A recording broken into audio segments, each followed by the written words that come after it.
les damos la bienvenida al lanzamiento de 3 libros que conmemoran, estudian y contribuyen a la historia de estos 100 años de fundación de la provincia colombiana de la Compañía de Jesús. Se trata de los siguientes títulos: Nosotros, ampliamente confirmados, erección de la provincia colombiana de la Compañía de Jesús, 1922-1924, del padre Jairo Bayona Zamora. Así en la tierra como en el cielo, aproximación preliminar a la trayectoria del apostolado social de la Compañía de Jesús en Colombia, del padre Fernán González. Y la Compañía de Jesús en Colombia, 1924-2024, una historia a varias voces, editado por el padre Jorge Enrique Salcedo y el profesor José David Cortés. La edición de estas obras, de gran rigor académico, fue encargada a la editorial Pontificia Universidad Javeriana por la provincia colombiana, un trabajo que nos sentimos muy honrados de realizar. Agradecemos la presencia en este evento de jesuitas, autores y autoras, directivas y comunidad en general, pero muy especialmente la presencia del padre provincial Germán Rodríguez Osorio. Para entablar la conversación sobre nuestros libros, les proponemos el siguiente orden. En primer lugar, un saludo de bienvenida del padre provincial Germán Rodríguez Osorio. En segundo lugar, las palabras del padre Jorge Enrique Salcedo, profesor del Departamento de Historia de la Pontificia Universidad Javeriana y encargado del proyecto de publicación de estas 3 obras. Enseguida, la presentación de los libros por parte del padre José Darío Rodríguez, asistente para el discernimiento y la planificación apostólica, y de José David Cortés, profesor del Departamento de Historia de la Universidad Nacional de Colombia y editor académico de uno de los títulos. Y para finalizar, los comentarios de los autores. El padre Jairo Bayona Zamora, delegado provincial para el Archivo de Provincia, el padre Fernán González, investigador en temas políticos en el Centro de Investigación y Educación Popular CINEP, y el padre Jorge Enrique Salcedo, profesor del Departamento de Historia de la Pontificia Universidad Javeriana. Esperamos que este diálogo nutra la discusión sobre la historia de la Compañía de Jesús en Colombia y que ustedes disfruten la lectura de estos 3 libros, escritos con rigor y buena pluma y cuidadosamente editados. Muchas gracias. Bueno, muy agradecido con todos ustedes por su presencia. Yo quiero agradecer a los autores de estas 3 obras, especialmente pues, en el volumen más amplio en el que se recogen varias voces y que se recogen distintos ángulos de esta historia que hemos querido celebrar con gratitud durante todo este año y medio pasados. Estamos ya casi a punto de terminar este año centenario. Y el sentir o el común denominador para mí de estas 3 obras es la gratitud. Yo siento que mirar atrás, mirar lo que ha pasado en Colombia con la presencia de los jesuitas es motivo de gratitud. No queda otra cosa en el área social, en las dimensiones que recoge el libro que recopila el padre Jorge Enrique Salcedo y la historia sobre la fundación misma de la compañía, pues son motivos de agradecimiento. No nos quedan sino motivos de agradecimiento. Y en ese sentido quiero citar unos pequeños párrafos de un libro de Monseñor el Cardenal José Tolentino de Mendoza, actualmente el presidente del Dicasterio para la Cultura y la Educación en Roma, portugués, nacido en la isla de Madeira, y estuvo hace unos meses por aquí, y en un libro suyo que se llama Pequeña Teología de la Lentitud, se refiere a la gratitud, el arte de la gratitud. Voy a leer 3 párrafitos. Dice el cardenal Tolentino: la psicoanalista austríaca Melanie Klein cuenta esta historia que vale por 1000 palabras. Había una vez un hombre que vivía envidiando a su vecino.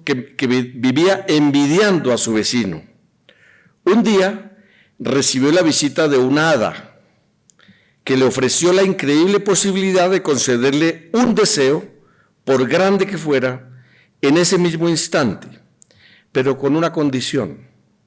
Puedes pedir lo que quieras, con la condición de que tu vecino reciba lo mismo, pero doblado. El envidioso entonces respondió: deseo que me arranques un ojo inmediatamente. El vecino recibió desde luego el doble. La obsesión por perjudicar a su vecino prevaleció por encima de cualquier otro deseo positivo, incluso con relación a sí mismo. Extraño sentimiento, la envidia. Y aún así, tan presente en las relaciones humanas, tan dañina para la vida interior, tan capaz de hacer añicos cualquier entorno familiar, laboral o amistoso. Muchas veces miramos la envidia con impotencia, como si no tuviera remedio, o incluso con cierta condescendencia, porque una cosa es cierta: ninguno de nosotros está libre en algún momento de su vida de caer en ella. Salto unos párrafos y leo el párrafo final de ese pequeño capítulo sobre el arte de la gratitud. Lo contrario de la envidia es la gratitud, íntimamente ligada a la confianza, al bien que crece en los otros, al bien que el otro es en sí mismo independientemente de mí, y al bien que yo recibo de él. La grata experiencia que constituye el otro se convierte en una escuela de generosidad. Somos capaces de compartir con los demás nuestro regalo. La envidia es una reivindicación estéril y desdichada. La gratitud construye y reconstruye el mundo desde dentro y fuera de nosotros. Que este momento de agradecimiento por esta publicación, por estas publicaciones, que este año de celebración de este centenario sean motivo de gratitud, que no vivamos pensando que han hecho los otros, que envidiemos, sino que agradezcamos lo que Dios ha hecho a través nuestro en este país. Muchas gracias.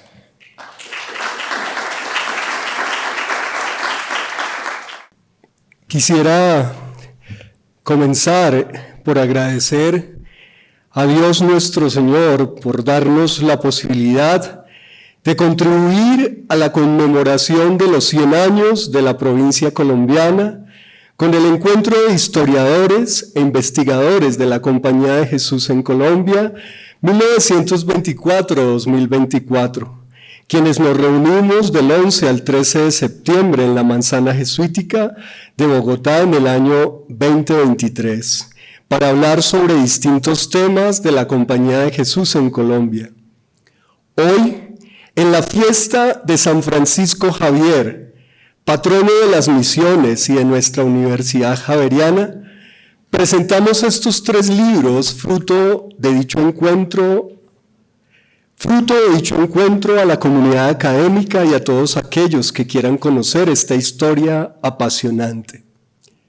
Desde 1983, cuando cursaba 9º grado, me entusiasmé por la historia de la Compañía de Jesús en Colombia. Esto me llevó a amar con todo mi corazón esta institución que desde 1986 me ha acogido como su miembro y a la que he admirado desde entonces con sus luces y sus sombras. El libro La Compañía de Jesús en Colombia, 1924-2024, una historia a varias voces, es una obra colectiva de jesuitas, laicos y laicas, quienes muy generosamente respondieron a nuestro llamado de escribir un artículo sobre aquellos temas que habían investigado en sus trabajos de grado universitarios o por interés personal investigativo sobre algún aspecto de la historia de los jesuitas en Colombia.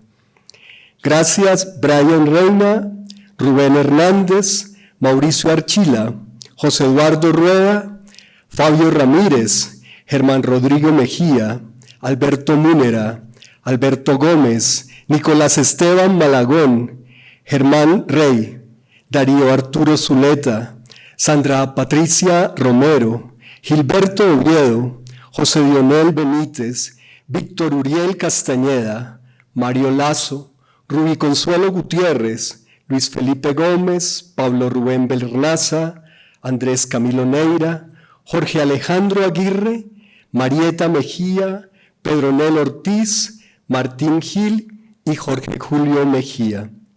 Gracias al profesor José David Cortés Guerrero, coordinador académico de este libro conmigo, y quien ha sido mi amigo incondicional y cercano en estas lides.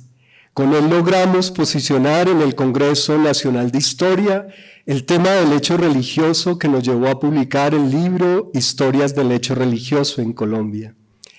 Gracias a la respuesta generosa de Fernán Enrique González, quien con su libro Así en la tierra como en el cielo, aproximación a la trayectoria del apostolado social de la Compañía de Jesús en Colombia, y el de Jairo Bayona, Nosotros ampliamente confirmados, erección de la provincia colombiana de la Compañía de Jesús, 1922-1924.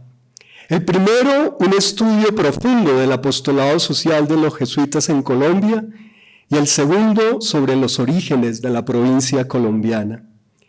Estos tres libros que presentamos hoy son una invitación a los historiadores jesuitas, laicos y laicas, para que se animen a seguir investigando sobre los jesuitas en Colombia, ya que no se agota con estos tres trabajos, pues nos quedan varios temas que tienen que ver con la historia de la Compañía de Jesús en Colombia.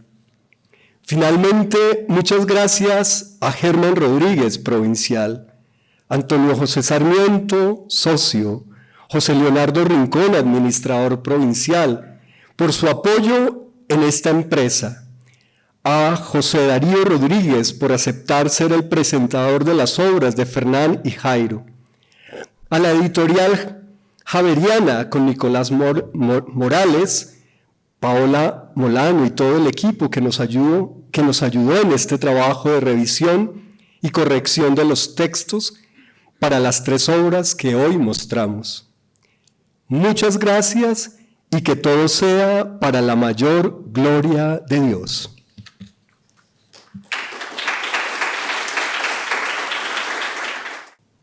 La Compañía de Jesús en Colombia conmemora en 2024 sus primeros 100 años como provincia.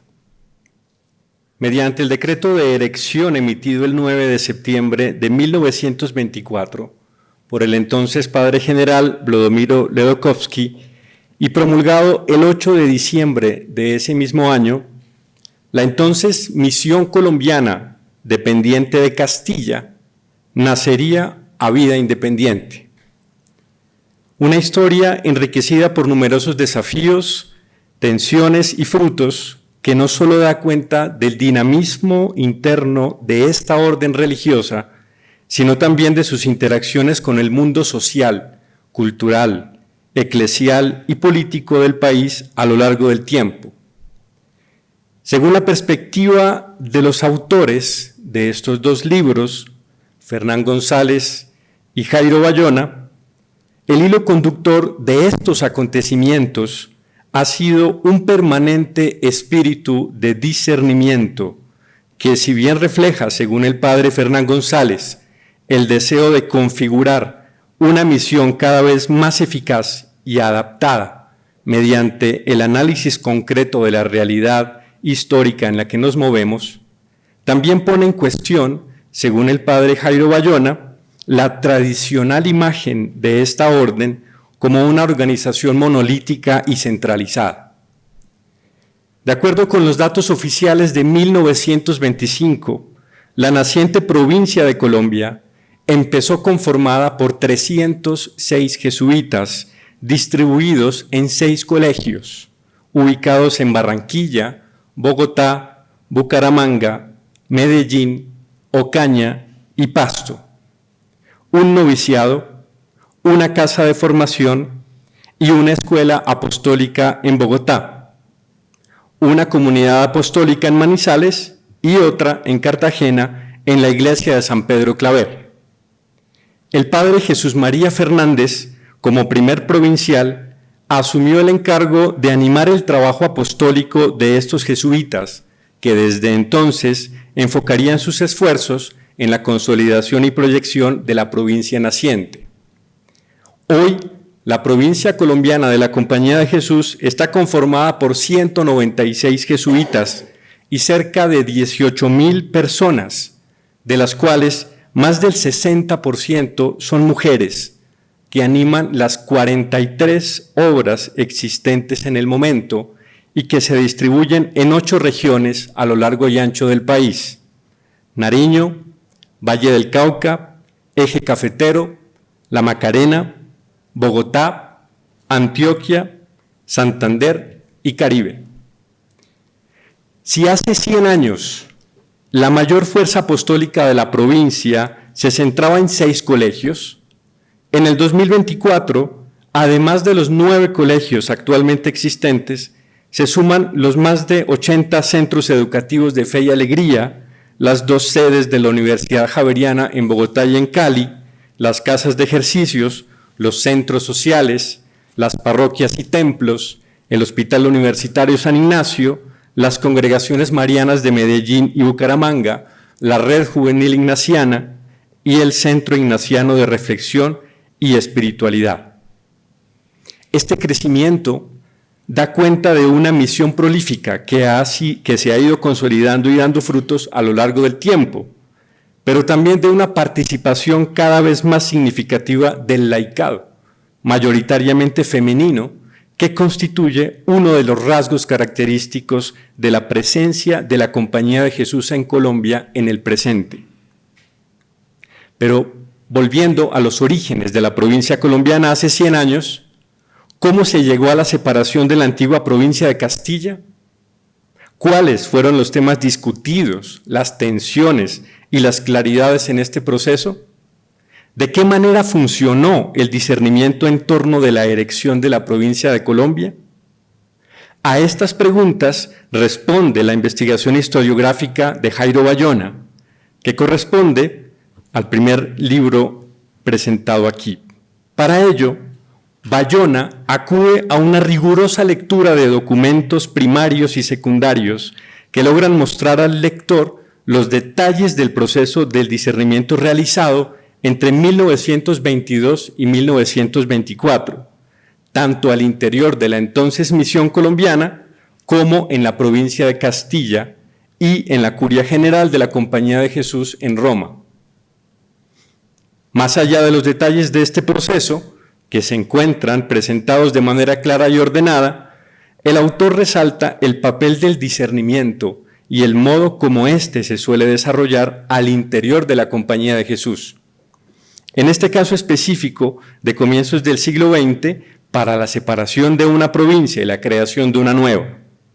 Por una parte, queda claro que el objetivo de un proceso de tal envergadura tiene como eje la pregunta por la misión de la compañía y la manera más eficaz de llevarla a cabo. ¿Hacia dónde mueve Dios en un contexto concreto, con las personas concretas con quienes se cuenta y en medio de los desafíos propios de la época? Bayona describe no solo las instancias y herramientas puestas en juego, sino también los dispositivos que fueron activados por los jesuitas para desarrollar este proceso. Informaciones generales, datos, estadísticas, proyecciones, análisis demográficos, análisis de los territorios, sondeos amplios, consultas más restringidas, pros y contras, etc.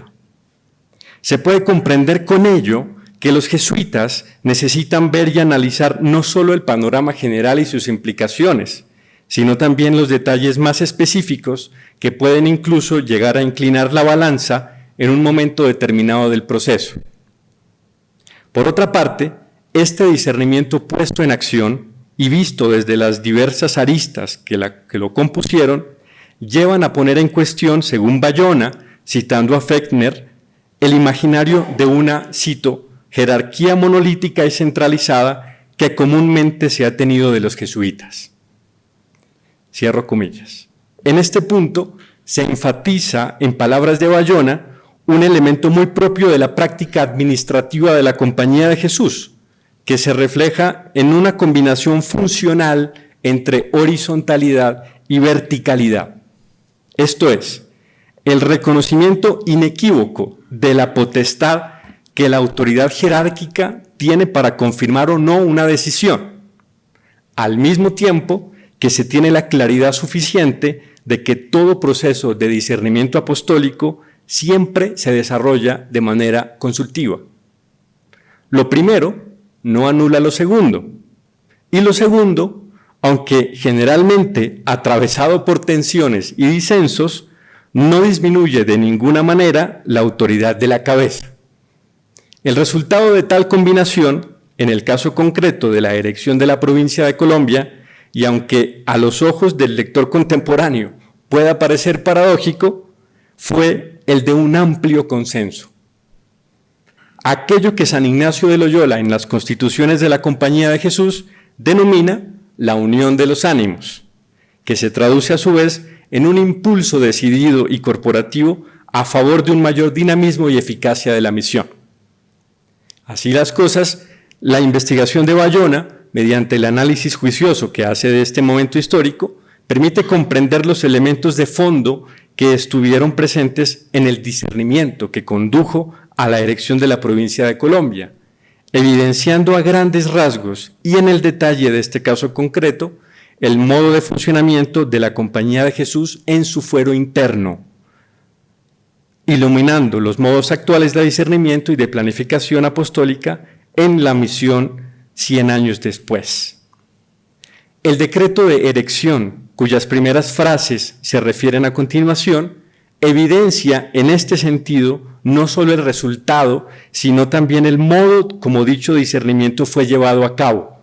Cito: nosotros, ampliamente confirmados por tal consenso de juicios y sostenidos por la autoridad de nuestra labor, después de constantes oraciones a Dios y de muchas sagradas Eucaristías en honor del Sacratísimo Corazón de Jesús y de los patronos celestiales de aquellas regiones, especialmente San Pedro Claver. Cierro comillas. A esta contribución se suma el segundo libro, escrito por el padre Fernán González y centrado en la evolución y dinámicas del apostolado social de la provincia jesuita de Colombia a lo largo del siglo XX y comienzos del XXI, en medio del complejo contexto sociopolítico colombiano. Estas consideraciones propuestas de manera cronológica no solo cuentan con el rigor historiográfico de González, sino que además se refuerzan por el hecho mismo de que su autor, en varios momentos del periodo tratado, no solo fue testigo, sino también actor. En ese sentido, la dimensión testimonial de su narración ofrece un valor adicional a la aproximación histórica académica.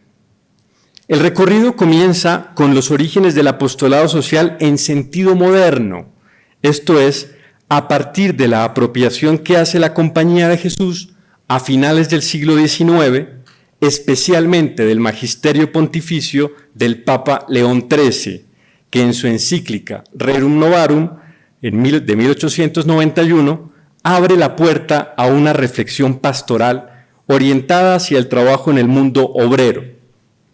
Ciertamente, desde una perspectiva que refleja temor frente a las novedades de la era industrial y la situación de explotación de los trabajadores, pero que al mismo tiempo invitaba a pensar en nuevos tipos de acercamientos y de despliegues apostólicos que respondieran a ese contexto. Así lo hizo muy pronto la Compañía de Jesús en su Congregación General 24 en 1892, invitando a las provincias del mundo entero a formar asociaciones de trabajadores, a acompañarlos por medio de los ejercicios espirituales y a promover el sentido armónico que la sociedad debía conservar entre sus diversos sectores. Estos llamados tanto del magisterio pontificio como de la compañía, comenzaron a ponerse en obra desde comienzos del siglo XX, entre los años 1910 y 1920, con los aportes de los padres Jesús María Fernández y José María Campoamor.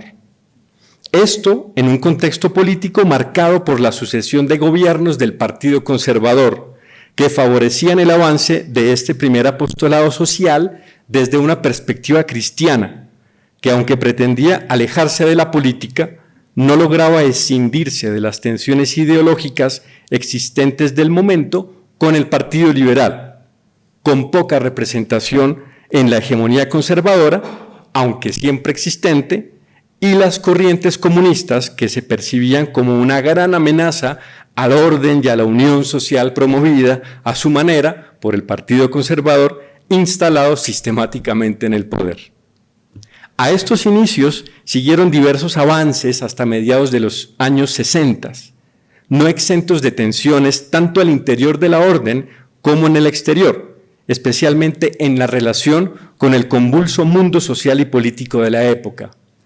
Entre esos acontecimientos, González profundiza en el periodo de la República Liberal, de 1930 a 1946, la violencia del 48 al 54 y los comienzos del Frente Nacional a finales de los años 50. Allí, el apostolado social de la provincia consolida su fuerza en el mundo sindical de tendencia católica y se dinamiza con el surgimiento de la acción católica desde mediados de la década del 30. Las tensiones con los gobiernos conservadores, considerados adversos, fueron evidentes, especialmente durante los años 30, y el impulso cada vez mayor de la cuestión obrera movilizaron muchas de las capacidades apostólicas de la naciente provincia que apenas iba descubriendo. No obstante, es después del Concilio Vaticano II, a mediados de los años 60, cuando, según González, se evidencia un nuevo dinamismo en los modos de comprender y poner en obra el apostolado social de la provincia. De hecho, frente a las perspectivas de los años anteriores, surgen nuevas apuestas y deseos de renovación expresados por una nueva generación de jesuitas jóvenes, inspirados tanto por el concilio como por las diferentes corrientes teológicas e ideológicas del momento, a las que varios de ellos se acercarán durante sus estudios de maestrías y doctorados en ciencias sociales en Europa. Eso trajo no solo una tensión intergeneracional entre los grandes personajes jesuitas de comienzos del siglo XX y los jóvenes jesuitas recién doctorados en Europa, sino también un deseo por comprender más a fondo las tensiones sociales y políticas de la Colombia del Frente Nacional, marcadas por el surgimiento de grupos guerrilleros, la alternancia en el poder de los partidos políticos antes enfrentados durante el periodo de la violencia, las desigualdades de ingresos en la ciudadanía y la precariedad del funcionamiento del Estado colombiano, incapaz de entrar en diálogo para encauzar las inconformidades del mundo rural. Una de las experiencias centrales animadas por el nuevo grupo de jesuitas, según González, fue la realización del Survey entre 1966 y 1970, dirigido por los padres Gustavo Jiménez, Francisco Zuluaga y Sergio Bernal, acompañados por el padre Alejandro Angulo, algunos escolares jesuitas de esos años. Se trató de una serie de estudios sobre la realidad colombiana, a partir de los cuales se buscaba responder a la pregunta por la misión de la provincia dentro de ese contexto concreto. Como parte de ese proceso se realizaron varios sondeos a los jesuitas para indagar sobre su percepción al respecto de esta pregunta central. Los resultados que se iban obteniendo se registraban, según González, en un boletín titulado «La provincia se interroga». Allí se percibían los deseos de renovación, pero también la nostalgia por las seguridades de la situación anterior y la desconfianza frente a las transformaciones tanto del país como de la Iglesia. Guardadas las proporciones y sin caer en anacronismos, este ejercicio analítico puede comprenderse también como un proceso de discernimiento apostólico, y de planeación que buscó responder al momento histórico en que ocurrió.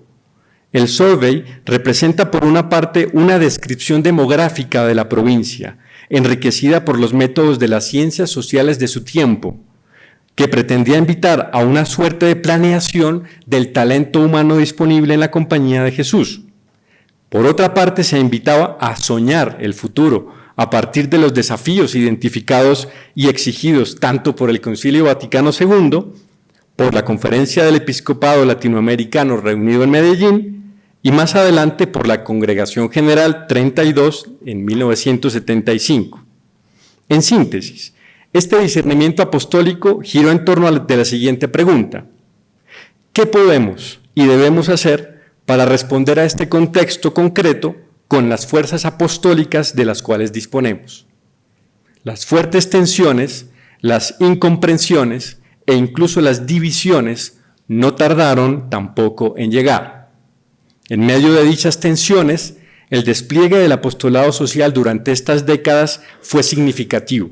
La fundación del IDES, Instituto de Doctrina y Estudios Sociales, de Servivienda y del CIAS, luego CINEP, cuya historia es narrada con detalle por González, muestran el interés creciente por este tipo de apostolado, especialmente por los entonces jóvenes jesuitas.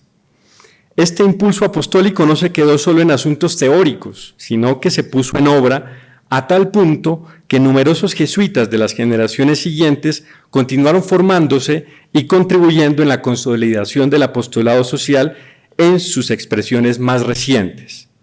Este despliegue siguió enriqueciéndose desde los años 80 y hasta el presente con el trabajo por la defensa de los derechos humanos, el Programa por la Paz, el Servicio Jesuita a Refugiados, el Programa de Desarrollo y Paz del Magdalena Medio, el Instituto Mayor Campesino, la Fundación Suyusama, el Centro de Fe y Culturas, la Fundación de Cultura Afrocaribe y más recientemente el Instituto de Estudios Interculturales. Con objetivos específicos en contextos variados, dirigidos a distintas poblaciones, estos centros sociales reflejan el dinamismo de una provincia que se siente parte de una sociedad concreta y en la que la opción por la defensa de la dignidad humana sigue siendo el criterio allí donde ésta sigue siendo vulnerada. Hoy, los jesuitas siguen comprometidos con la investigación de alta calidad, el acompañamiento de personas en situación de movilidad forzada, el acompañamiento al campesinado, la construcción de paz y reconciliación, además de ámbitos más recientes como la agroecología, la gestión sostenible del agua y la promoción de una lectura crítica de nuestro pasado reciente en función de la reconciliación del país. Tanto Bayona como González, desde sus aproximaciones, enfatizan en que el dinamismo histórico de la provincia, tanto desde sus orígenes como en sus evoluciones, ha estado atravesado por un deseo continuo de búsqueda y un espíritu de discernimiento. En algunos momentos, con mayor claridad, en otros, muy acompañado de tensiones y de incomprensiones, pero siempre con la pregunta sobre cómo llevar a cabo la misión de maneras adaptadas a los contextos. Estos procesos han movido a la Compañía de Jesús en Colombia a ser creativa, a repensar sus acciones apostólicas variadas, a asumir diversos desafíos apostólicos y a transformarse internamente de manera progresiva. Si bien para el caso de estos libros se refleja el proceso de dirección de la provincia colombiana y la historia del apostolado social, es claro que este tipo de reflexiones y discernimientos han estado presentes también en el apostolado educativo y todo el trabajo pastoral, que incluye la espiritualidad, el trabajo con juventudes, la orientación espiritual de las congregaciones marianas y el apostolado parroquial. Esta herramienta del discernimiento, esencial en el modo de funcionamiento de la Compañía de Jesús, invita hoy, según el comentario que González hace sobre el documento sobre el apostolado social del padre Pedro Arrupe, a no separar nuestra vida espiritual interna de su inserción creadora en la sociedad y el mundo que nos rodea, así como también a proyectar nuestro discernimiento al análisis concreto de la realidad histórica en la que nos movemos, para, finalmente, insistir en la noción del reconocimiento de un pluralismo que, aunque descubra nuestras diferencias, no implica que mediante el diálogo lleguemos a miradas comunes, a horizontes compartidos, sin que estos lleguen nunca a ser homogéneos. En los casos concretos presentados en este libro, en estos dos libros, se subraya dicho espíritu que, impulsado por el principio ignaciano del salvar la proposición del prójimo, puede ayudar a que los contrarios se encuentren, se reconcilien y piensen en la posibilidad de hacer un camino común. Hoy la Compañía de Jesús sigue enfrentando numerosos desafíos. Las preferencias apostólicas universales y las opciones fundamentales del plan apostólico de provincia, como frutos del discernimiento colectivo de la orden en el presente, se despliegan como la hoja de ruta que inspira y orienta nuestra misión al servicio de la Iglesia y del país hoy. Luego de 100 años, seguimos apostando de maneras creativas a la formación y consolidación de nuestro cuerpo apostólico, a la puesta en obra de una espiritualidad encarnada y apostólica en nuestras 43 instituciones, al desafío enorme de la justicia y reconciliación en nuestro país y al cuidado de la casa común, que se traduce en nuestro lenguaje contemporáneo en una apuesta por la ecología integral. La provincia sigue interrogándose, sigue caminando, sigue también avanzando en medio de tensiones creativas y creadoras de nuevas respuestas a esos llamados contundentes que el Espíritu nos hace en la Colombia del presente. Finalmente, el legado que nuestros padres mayores han dejado a las nuevas generaciones no se puede medir ni en el número de obras ni en el tamaño de las mismas, tampoco en los edificios construidos o en la existencia de un cuerpo apostólico dinámico, numeroso y compuesto por un laicado mayoritariamente femenino. El legado es más bien un modo propio de discernir y de planear siempre presente. Aquel espíritu propio de nuestro instituto que, puesto en práctica, hizo posible que los jesuitas del pasado contribuyeran desde sus horizontes, desafíos y realidades a construir la provincia que hoy somos. Este mismo espíritu renovado nos seguirá sin duda animando a construir y a proyectar la misión de la provincia colombiana de la Compañía de Jesús hacia las próximas décadas. Muchas gracias.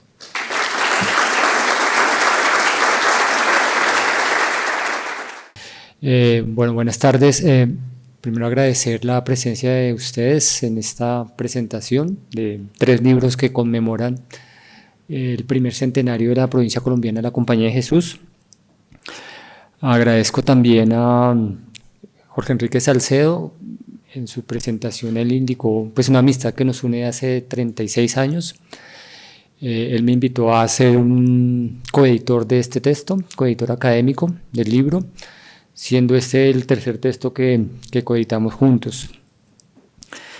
Agradezco también a los 27 autores, incluyéndonos, que escribimos los 24 capítulos que componen esta obra. También agradecemos con Jorge Enrique a la editorial de la universidad por el trabajo realizado. Pensarán que es un trabajo sencillo. Jorge Enrique, antes de comenzar esta actividad, me comentó de un pequeño error que salió en unos pocos ejemplares de ese libro, y quien se queda en ese error pues dirá que es un trabajo mal hecho, pero los que hemos tenido la posibilidad de estar en el mundo editorial, de una u otra forma conocemos que detrás de un texto hay mucho trabajo, no solo de los autores, viene después la corrección de estilo, la retroalimentación, la diagramación, 1, 2, 3 y hasta más maquetas, hasta el resultado que ustedes conocen. Entonces, aquí está Paola, y en nombre de ella pues agradecer también a la editorial de la universidad que llevó a buen término este texto. A diferencia de las personas que me precedieron en el uso de la palabra, yo no traigo un discurso, no se me dan, sino que quiero reflexionar sobre unos puntos que me parecen fundamentales o importantes por lo menos sobre el texto que he tenido el honor con Jorge Enrique de coeditar. Es cierto, es un texto conmemorativo, no lo podemos negar, vale la pena y, ¿por qué no?, celebrar 100 años. Se dicen fácil, pero no lo son, perdón. 100 años de trabajo, ya que me precedió en el uso de la palabra, reflexionó sobre los otros 2 textos escritos para esta conmemoración. Pero el texto, este libro que hemos coeditado con Jorge, no se queda en la conmemoración. Generalmente las instituciones, las empresas, sacan textos para conmemorar. Son textos muy bonitos, ilustrados, pero no se quedan únicamente en eso. Estos textos, por lo menos, y por lo que han dicho que me precedió en el uso de la palabra, en el texto que hemos editado con Jorge, pues reflexionan, y es una reflexión de carácter histórico, y en ese sentido pues trascienden la conmemoración, no se quedan únicamente en el festejo, sino que a partir de allí el festejo es el pretexto para hacer una revisión, y la revisión histórica es en este caso muy profunda, porque toca ciertos aspectos de la institución, de la orden, en el desarrollo y la historia del país. ¿En dónde ubicar el libro?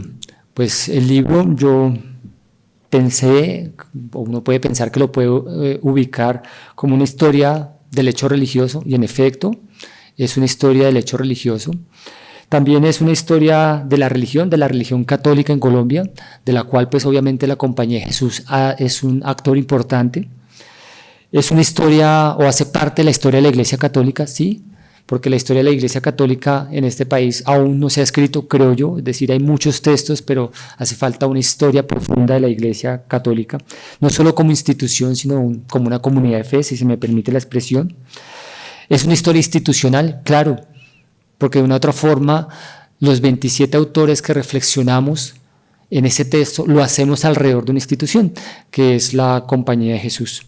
La Compañía de Jesús en distintas y múltiples facetas. En ese sentido, pues el texto puede ser ubicado en múltiples y diversas formas de entender el pasado, es decir, en múltiples y diversas formas de hacer historia, que trascienden las historias que he mencionado, la del hecho religioso, la de la religión, la de la iglesia, la de una institución.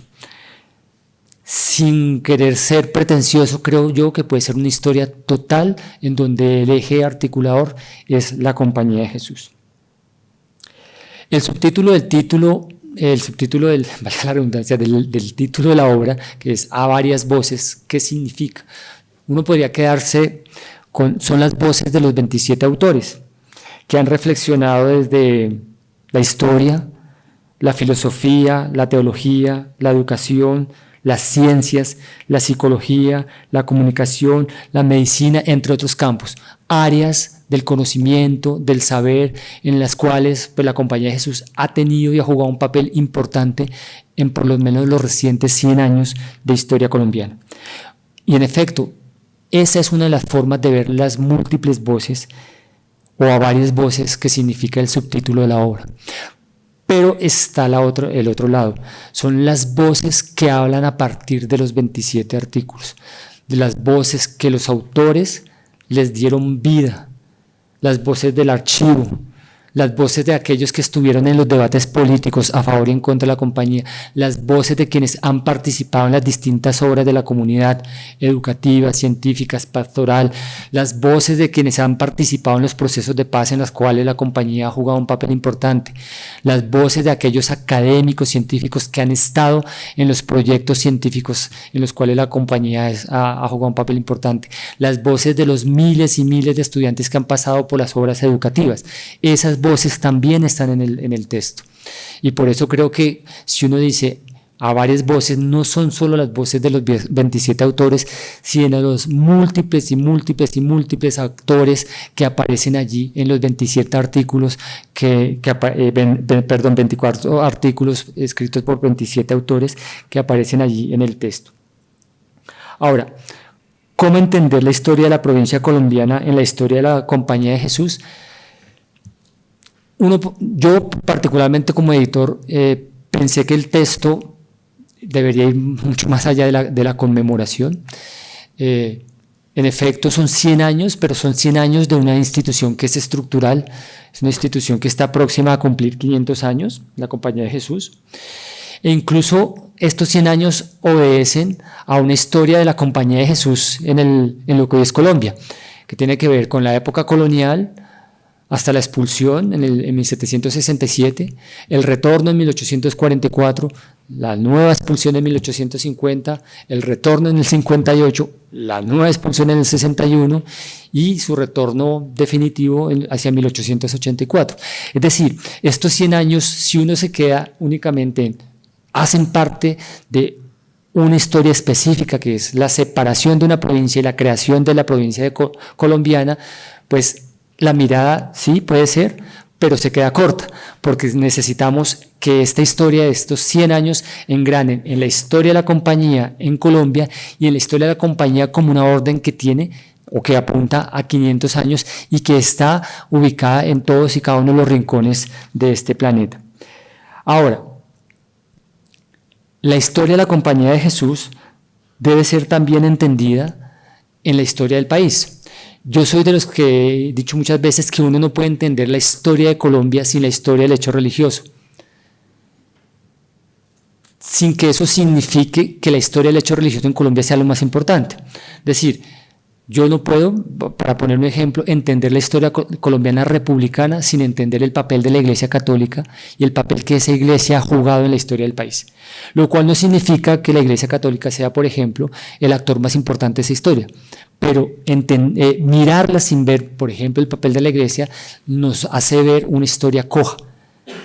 En ese sentido, yo también creo que en los recientes 100 años, la historia de Colombia estudiada sin ver cuál ha sido el papel o los papeles, los roles jugados por la Compañía de Jesús, queda cojo. No estoy diciendo con ello que la historia de Colombia en los recientes 100 años, el eje articulador sea la Compañía de Jesús, no, pero no podemos entender esa historia colombiana sin mirar la historia de la compañía. ¿Por qué? Ya nos lo dijo, pues que me presionó en el uso de la palabra, el contenido de los dos textos que se están presentando junto al nuestro, más si ustedes miran los 24 capítulos del libro, allí está la historia del país. ¿Por qué? Porque vemos múltiples escenarios, múltiples estructuras, la economía, la educación, las misiones, la ciencia, la tecnología, la política, y podemos seguir. Porque allí, de una u otra forma, la Compañía de Jesús ha jugado un papel importante. Entonces, en ese sentido, quien se acerque a este libro que hemos editado con Jorge Enrique, pues también puede hacer una aproximación a la historia del país en los recientes 100 años, en las distintas facetas y tópicos que los 24 capítulos tocan. Ahora, no es una historia cerrada, es más bien una historia viva. Y es una historia viva porque cuando ustedes lean este texto, y también los otros dos que estamos presentando aquí, se darán cuenta que allí el pasado no está acabado. ¿Por qué? Porque los distintos tópicos que aparecen en las obras, pues se pueden ver en nuestra cotidianidad. Y cuando uno se aproxima y es consciente de esa cotidianidad y hace una reflexión histórica, se da cuenta que el pasado no está sellado, que el pasado no está muerto, y que en ese sentido, cuando el pasado está vivo, nos invita a reflexionar. En ese sentido, pues, el texto que hemos compilado con Jorge Enrique no es un texto cerrado, finalizado, sino es un texto que invita a la reflexión, lo cual significa que los autores han puesto una posición en cada uno de sus textos, que obviamente el libro tiene un eje articulador, pero ese eje articulador no es limitante, porque nos une, nos articula, pero cada uno de los autores reflexiona sobre los tópicos tratados y abre muchas, creo yo, muchas puertas para seguir trabajando. Y para seguir trabajando no solo como historiadores, sino también porque pues la historia de la Compañía de Jesús está presente, está viva, día a día sabemos de ella. compartimos espacios, conocemos personas que están de una u otra forma vinculadas con la comunidad. Y eso nos hace ver que el texto que editamos, que si bien es conmemorativo, es un texto de reflexión histórica, también es un texto bisagra porque nos proyecta hacia lo que ha de venir. Yo me pregunto, ¿qué pasará de aquí? Y creo que esta misma reflexión la hicimos en septiembre del año pasado, cuando los autores nos reunimos en un pequeño evento en la manzana jesuítica. ¿Qué pasará con la Compañía de Jesús en los próximos 100 años? ¿Qué estarán diciendo de nosotros y de la Compañía de Jesús los historiadores dentro de 100 años? Seguramente estarán haciendo una reflexión parecida a esta, o tal vez en otra dirección. El hecho de que sea una comunidad y una compañía viva, pues nos invita a que el pasado no está cerrado, y en ese sentido también la historia va siendo viva. Solo me queda, para terminar, pues invitarlos a que lean el texto, reflexionen sobre él, a que si se animan, se comuniquen con los autores. A veces pasa, son gratas sorpresas que uno recibe algún correo de algún lector diciendo estoy o no estoy de acuerdo. Eso suele suceder. O en algún momento, cuando uno está leyendo un texto, ve una de estas obras citadas y dice, qué curioso que la lectura de esta obra le abrió un camino de investigación a esta persona que está escribiendo algo nuevo sobre lo que nosotros reflexionamos anteriormente. Porque pues queda como historiadores que el que viene detrás de nosotros se supone debe hacer un ejercicio de revisión sobre lo que nosotros hemos escrito. Es decir, nosotros escribimos algo, significa que quienes vienen detrás de nosotros reflexionarán sobre eso y escribirán algo nuevo. En ese sentido, pues el texto yo los invito a que lo miren, lo reflexionen o reflexionen sobre él, y pues dialoguen con ustedes mismos o con otras personas sobre los aportes o las desventajas que pueda tener el texto.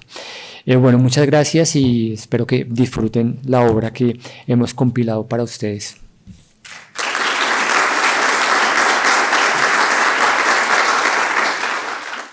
Bueno, yo empezaría señalando un poco que es una aproximación muy preliminar, como dice el título del libro, porque cuando me invitaron a escribir eso, yo empecé a escribir supuestamente un pequeño artículo de unas 30 páginas, que se fue convirtiendo en el texto de 200 páginas, porque prácticamente el tema me fue llevando a recordar muchas cosas de mi vida. Y entonces, en realidad, de verdad, este libro es una invitación a seguir profundizando en el tema y a seguir completando esa historia, porque no es una historia completa, que es una historia muy marcada un poco por eventos y por personajes que de alguna manera tocaron mi vida, en buena parte. Entonces no es, digamos, no es una historia completa y detallada de todo el apostolado social, sino que está visto desde mi perspectiva y de mi vida propia, la compañía. Empezando, uno diría, pues, el padre Campoamor, uno dice, pues, la experiencia nuestra del trabajo en Villa Javier en sus comienzos, de la parroquia de Villa Javier, que tuvimos bastante que ver en esos años. Después no, pero en los primeros años estuvimos muy vinculados a eso. Una personalidad fundamental, el padre Chucho Fernández, es fundador de la provincia, el padre fundador de la provincia, que nosotros en el colegio Bermas, años 56, 57, era el padre espiritual de los mayores. Él ya era un anciano que tenía una vocación social muy profunda y empezó a tratar los temas del derecho primario, el derecho a la justicia social, etcétera, y además con un compromiso fundamental, porque a su edad nos acompañaba a los apostolados del colegio, en la cárcel de Cali, en los barrios populares. Terrón Colorado, por ejemplo, nació de ahí, que fue luego parroquia nuestra. Entonces eso marcó mucho la vida, incluso la reflexión, por ejemplo, del padre Félix Restrepo, que no está mencionado por José Darío, que va prácticamente marca mucho la concepción del apostolado social en ese momento, con una mentalidad corporatista del Estado, que obviamente con relaciones obvias al proceso constituyente de Laureano Gómez. Hay una serie de cosas conflictivas que en la presentación José Darío también no subraya suficientemente, porque yo creo que el libro es en ese sentido bastante polémico y muestra una de las grandes dificultades de este libro, que es muy difícil escribir de eventos en los cuales uno participó. Participó como personajes secundarios a veces y a veces no tan secundarios, y en algunos momentos bien complejos. En todo caso, por eso, veamos, este libro es una especie de desafío, un recorrido de nuestro ciclo de apostolado social. Digamos, empieza con Padre Campoamor y termina con la intervención de Pacho de Rubio, digamos, en la Comisión de la Verdad, pasando por toda la historia del Padre Andrade, su relación con Camilo Torres, bastante conflictiva, por cierto, el nacimiento de Cías, el impacto en la provincia del Sorbe, que fue una reflexión comunitaria que despertó muchísimas divisiones, y empieza también las divisiones también en un momento muy conflictivo, cuando se rompe la supuesta homogeneidad de la Iglesia y aparecen diferentes versiones de lecturas del Vaticano II, aparecen los curas rebeldes, Golconda, Sal, las comunidades eclesiales de base y todos los enredos que llevaron a la conferencia episcopal a condenar solemnemente al CINEP por atentar gravemente a la fe, por ejemplo. Cosas que en este momento suenan un poco extrañas, pero digamos muestran, digamos, que esa vida, esa búsqueda del discernimiento no fue nunca fácil, nunca fue homogénea, y por eso una de las ideas centrales de este libro es un homenaje a nuestro padre Arrupe, que esperamos ver en los altares, espero yo por lo menos ver eso, porque digamos, él en su documento sobre el apostolado social de la compañía nos dio muchas claves para entender el proceso, para recuperar lo positivo de esta cosa y para advertir de los peligros que él veía. Desgraciadamente no le hicimos mucho caso. Entonces, por eso digo que y una de las cosas que yo destaco del libro es la capacidad de ir encontrando caminos en diferentes momentos. No era lo mismo el desafío que afrontaba el padre Campoamor cuando empezaba la urbanización espontánea de Bogotá, se imaginó la ciudad de Dios en un barrio. No es lo mismo que la interpretación, digamos, del derecho primario del padre Fernández. No es lo mismo el ideal de Crisilandia del padre Félix Restrepo. No es lo mismo la búsqueda, los conflictos de la UTC con el padre Andrade, las luchas del padre Andrade con el padre, entonces padre Camilo Torres, la división profunda de la provincia luego, y en todos los casos fueron mostrando el camino que nos conduce a la historia. Obviamente, como decía, no es una historia cerrada, es una historia en que el pasado no ha muerto y sigue funcionando. Entonces yo creo que es fundamental esa actitud de búsqueda, de discernimiento, no solamente de las intimidades de nuestra vida espiritual, sino discernimiento de la situación del país, de sus conflictos, de sus problemas, y para buscar allí de todas maneras aprender a leer los signos de los tiempos.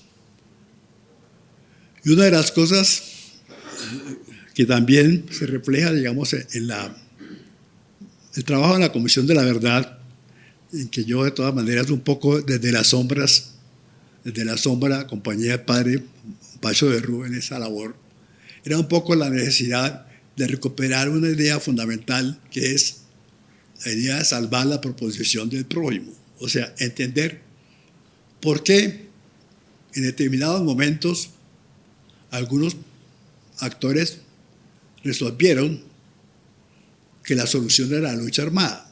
Entender sin compartirlas, obviamente, pero tratar de entender eso para empezar a construir una sociedad nueva, un mundo nuevo en que todos quepamos y que todos aprendamos a convivir a pesar de nuestras diferencias.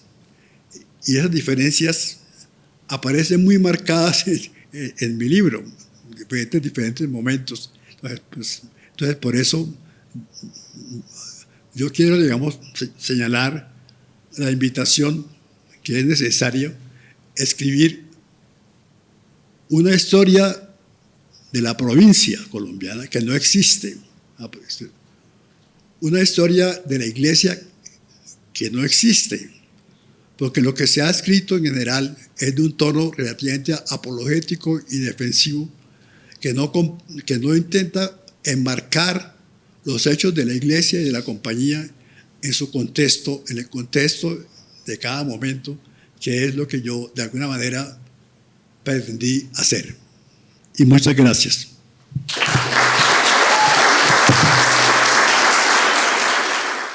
Lo primero que yo diría es, el comentario obvio es invitarlo a comprar el libro. Apoyen el arte, apoyen la historia. Los 3 libros quedaron muy bonitos, quedaron todos muy bonitos. Cómprenlos, no los fotocopien, cómprenlos. En segundo lugar, darle muchas gracias a José Darío. Si el padre Fernán te pone como 4.8 más o menos, yo sí le pongo 5. La presentación que hiciste la presentación que José Darío hace de mi trabajo es excelente. O sea, te agradezco mucho por ese trabajo. Y evidentemente agradecerle a todo el trabajo de edición. Yo estuve muy cerca porque me figuró la corrección de las correcciones y me metí en ese mundo. Yo soy, por mi estructura personal, a mí ese tipo de cosas me quedan bien y quedé muy admirado del trabajo que ustedes hacen. Entonces, de verdad, muchas gracias y saludos a las correctoras y a los correctores. Que compren el libro también. Bueno, y finalmente sobre el texto. Yo soy el encargado del archivo, el delegado del padre provincial para el archivo de la provincia colombiana, y por diferentes circunstancias, avatares que ha vivido el archivo desde el año 95 para acá, yo decidí este año, en marzo de este año, después de terminar, ¿se oye? Bueno. Después de terminar este trabajo del libro, recomenzar el inventario general del archivo de los jesuitas en Colombia. Es una historia un poco compleja de contar acá. El punto es que eso me hace confirmar lo que ya el profesor Cortés y Fernán y Jorge han dicho, que estos trabajos son abrebocas, por más gordo que sea el texto que editaron el profesor Cortés y Jorge, son realmente abrebocas. Es una de las constataciones que yo he hecho. Yo he avanzado más o menos en un 25.6% en el inventario del archivo, que yo espero terminar a más tardar en noviembre, o sea, entregarle al padre provincial antes de que se nos vaya, entregarle el documento del inventario, padre provincial, en noviembre del 26. Yo sé que ahí para adelante me figuran más cosas, pero bueno. Pero la constatación que yo hago es que hay mucho trabajo por hacer. Es decir, ¿qué es lo que se viene adelante? Yo le he insistido mucho cuando he podido a los superiores, al equipo de gobierno cuando se han dejado hablar, sobre la necesidad de impulsar la investigación y la escritura de la historia. Evidentemente, como me indica desde por allá el padre Zarralde, eso supone recursos humanos y recursos económicos, porque yo soy en el archivo, yo soy Zoila. Usted sabe en cuenta de Zoila, yo soy desde el que hace el inventario hasta el que escribe, pero a mí me figura también barriar y trapear literalmente, no les miento. Y la situación de los archivos de la Compañía de Jesús en Latinoamérica no es muy diferente de lo que yo les estoy tratando de transmitir de manera un poco jocosa, pero es bien importante. Aquí ya el profesor Cortés nos ha puesto unos desafíos muy amplios, y esos textos son testimonio de eso. Entonces, ¿qué es lo que se viene? En ese sentido, yo quisiera hacer dos anotaciones puntuales sobre el texto. Además de lo que José Darío presentó, el trabajo que yo realicé tiene un anexo que surgió a posteriori de la investigación que yo hice. Y ese anexo, digamos, el responsable, o más bien el motivador, es justamente el profesor Cortés, porque él hacía en su presentación en el encuentro de historiadores, decía, bueno, pero tenemos un problema de acceso a las fuentes, ¿no es cierto? Y es algo que yo he tratado de luchar. O sea, honestamente, las dificultades más grandes hemos sido los mismos jesuitas por una especie de cultura ya de largo aliento del famoso secreto de los archivos, que es que eso se aplica a un tipo de textos muy específicos, pero se extendió a todo el conjunto de los archivos, y eso no puede ser. O sea, la apertura de los archivos eclesiásticos en Colombia está un poco cruda. Los dominicos han hecho un trabajo enorme y yo pienso que están un poco en la delantera con eso. En el caso nuestro, ahí vamos despacio. Entonces el anexo habla es un abrebocas a las fuentes que los historiadores pueden encontrar tanto en el archivo de provincia como en el archivo de los jesuitas en Roma, y digamos, un poco de pisticas para el acceso, ¿sí?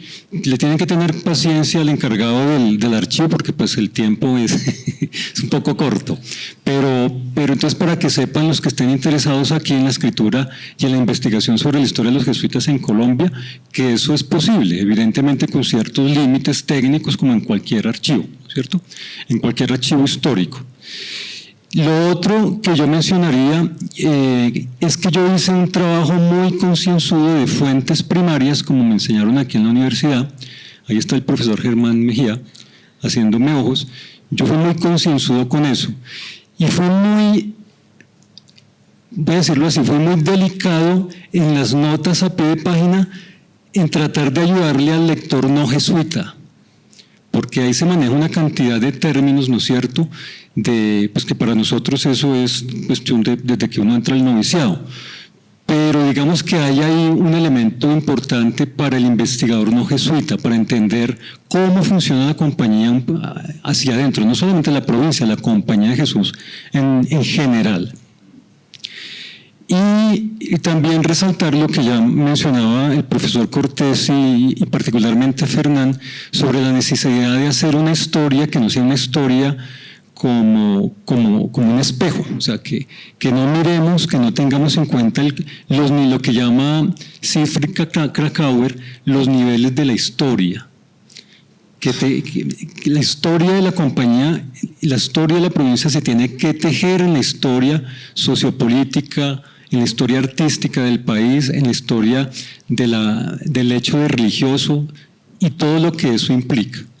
Entonces, eso es un reto que Fernanda, sobre el cual Fernanda me ha insistido mucho desde que nos metimos en estos proyectos.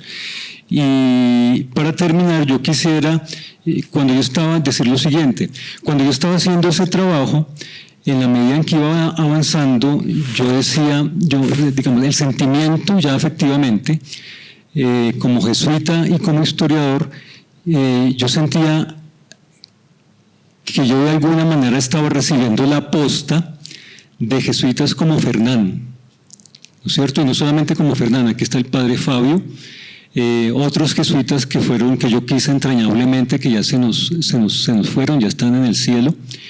Entonces yo en el corazón, yo quisiera dedicarles a ellos ese libro. En esta semana se nos murió un jesuita que pues yo quise mucho. Bueno, no puedo seguir. Yo les doy muchas gracias y gracias, Fernando.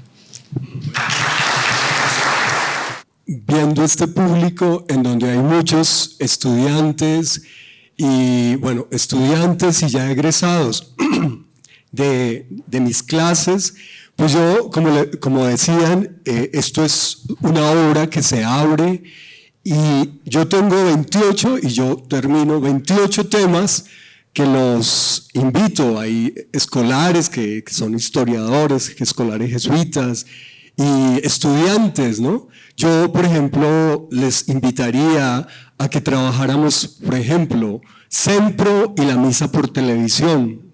Primero, el CESDE de Medellín, pues ya Fernán nos ha mostrado el CIAS y el CINEP, esos años turbulentos de los que él nos habla en el libro en los años 70, en los años 60 y sobre todo 70.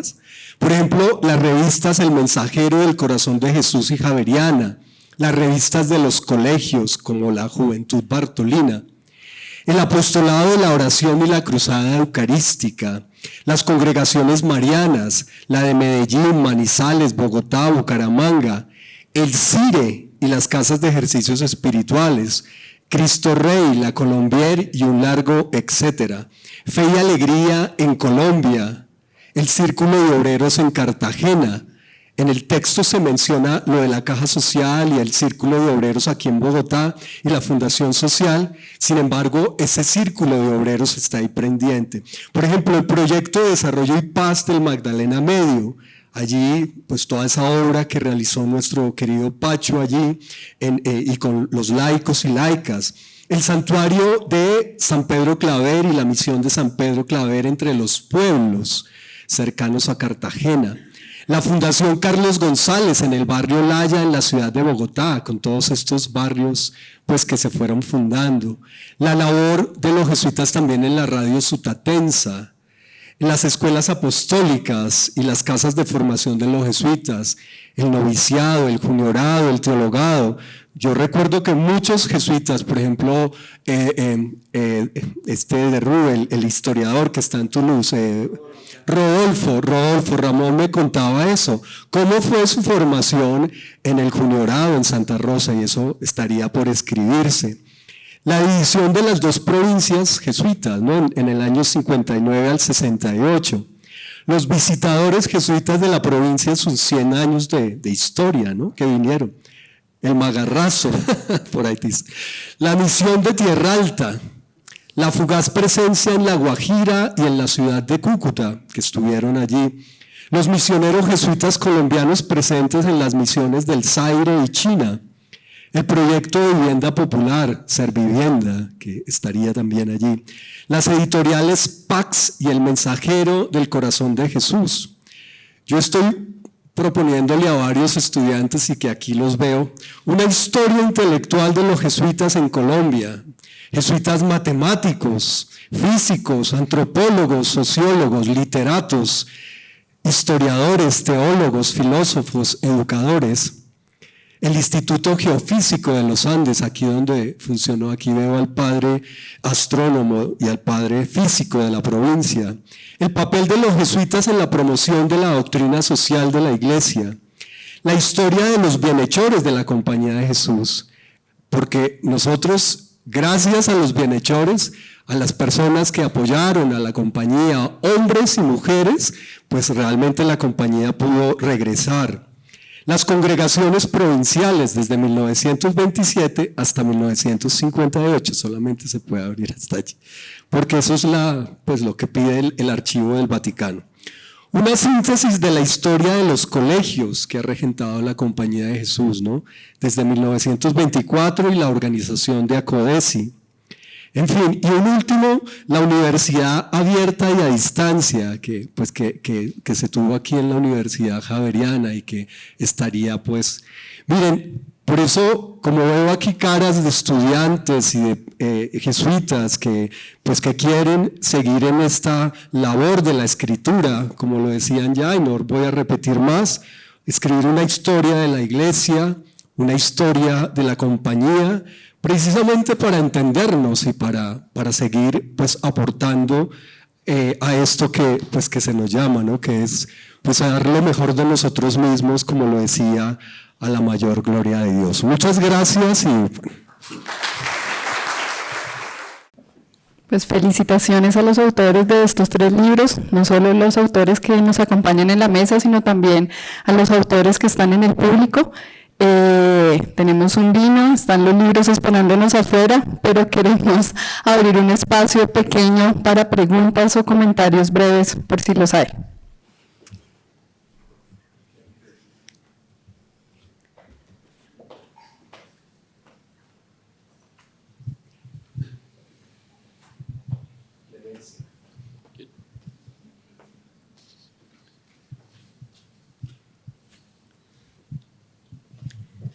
Buenas tardes. Buenas tardes. Es curioso, es emocionante sentir que la historia de 100 años la están recogiendo ustedes, como dicen, en un abrebocas, pero al mismo tiempo me remito a una reunión que tuvimos aquí con el padre Soto, Wenceslao Soto, del archivo de Roma, del Archivo Jesuita de Roma, a quien tuve oportunidad de ver ahora en España y con quien me reuní, porque después de 500 años se está hablando de un formidable jesuita, astrónomo, matemático, músico, que está en ese momento hasta cierto punto, yo les digo que es el puente de la seda. ¿En qué sentido? El padre Diego el padre Diego de Pantoja es un padre que fue asesor de la corte imperial en el año 1618.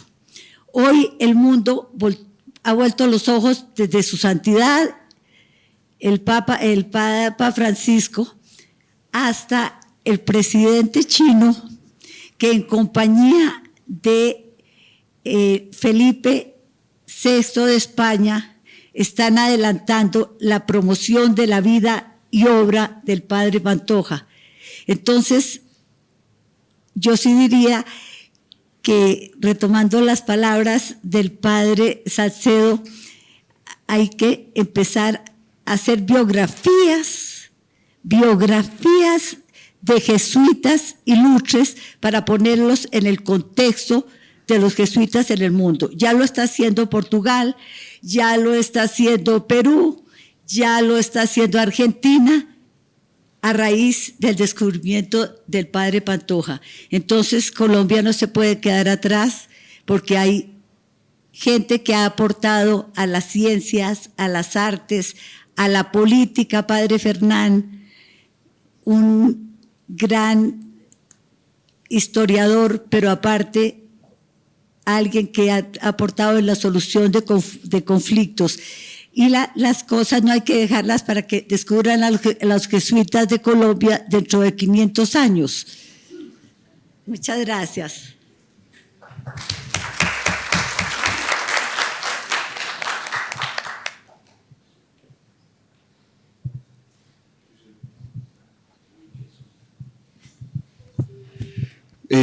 Pues agradecer el trabajo, como ustedes mismos lo han hecho también.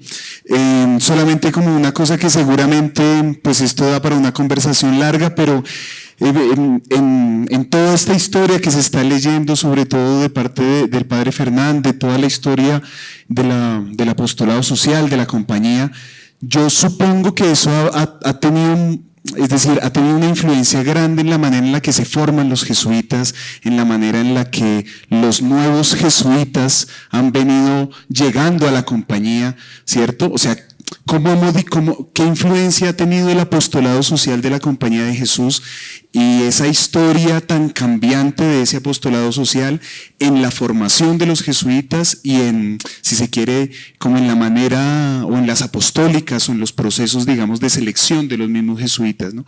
Eso es un tema largo, yo sé, pero pues me parece como interesante porque precisamente pues los chicos que nos llegan hoy también pues llegan precisamente porque conocen al padre Fernando, porque conocen ¿cierto? Porque conocen a los jesuitas concretos, no con 500 años después, sino, ¿cierto? Como estos jesuitas que son los que resultan impactando. Entonces, sí que todos estos apostolados modifican los procesos de formación, sobre todo los jesuitas, y los procesos de promoción vocacional, ¿no?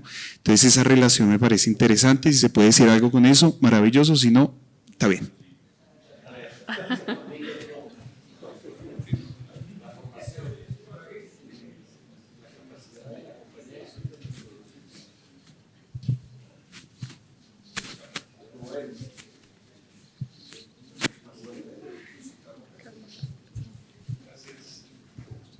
Bueno, muy contento por esta invitación que ustedes me hicieron, el padre Jorge en especial, y a todos los jesuitas. Lo que más me parece interesante de la publicación, pues el honor de tener un texto acá y recordar al padre Campoamor. Hoy, 3 de diciembre, vengo en representación de él, porque vivo en Villa Javier y soy su legado. El cura Campoamor murió sin conocer la iglesia y él planteaba, sin querer, que la iglesia de mi barrio fuera el barrio entero. Entonces, él muere sin conocer un recinto de 4 paredes y hubo 13 proyectos de iglesia en este barrio obrero de artesanos, entendiendo el contexto histórico, y se salió del barrio. Este libro, lo que más me interesa y me agrada es que la universidad y los académicos y los sacerdotes jesuitas se salieron de la academia. Invitaron a otros a que escribieran historias de los jesuitas. Es lo más interesante. Me pareció interesantísimo la analogía de la historia del espejo. Si yo me veo, soy narcisista y digo que soy Marlon Brando y que soy Campoamor, pero la historia de a varias voces, por académicos, por otro tipo de personas, o por arquitectos, que no soy historiador, o por habitantes del barrio Villa Javier, que vivimos en Villa Javier, es lo más interesante del libro. Se salieron de la academia en el recinto de la publicación indexada, sin el rigor, obviamente, perdón, con todo el rigor científico, todo lo contrario, pero se salieron de la academia y llegaron a todo el país. Muchas gracias.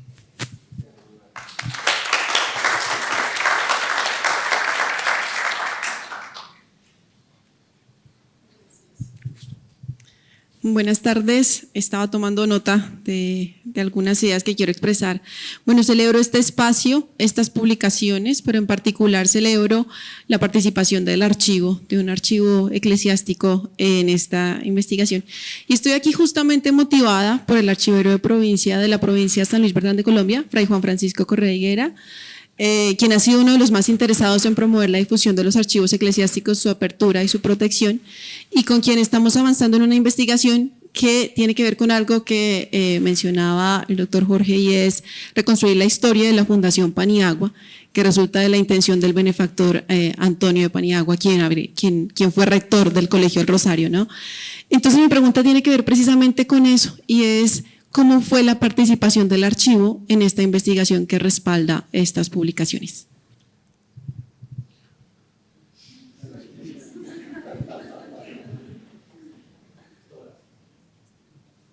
La participación fue toda, su merced.